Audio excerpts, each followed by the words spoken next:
ಬೆಳ್ಳೂರು ಕ್ರಾಸ್ನಲ್ಲಿ ಅವರು ರಸ್ತೆ ಅಪಘಾತದಲ್ಲಿ ಅಪಘಾತಕ್ಕೀಡಾಗಿರುತ್ತಾರೆ.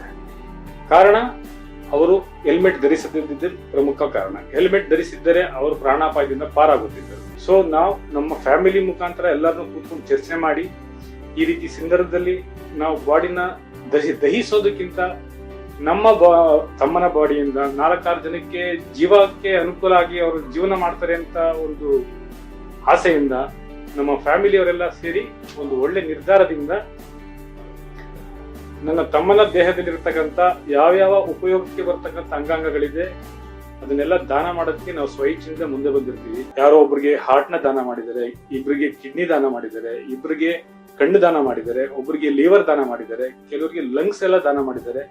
ನಮಗೆ ನಮ್ಮ ತಮ್ಮನ ಸಾವಿನಲ್ಲೇ ಒಂದು ಸಾರ್ಥಕತೆ ಮೆರೆದ ಅನ್ನೋ ಒಂದು ಆತ್ಮತೃಪ್ತಿ ನಮ್ಮಲ್ಲಿದೆ.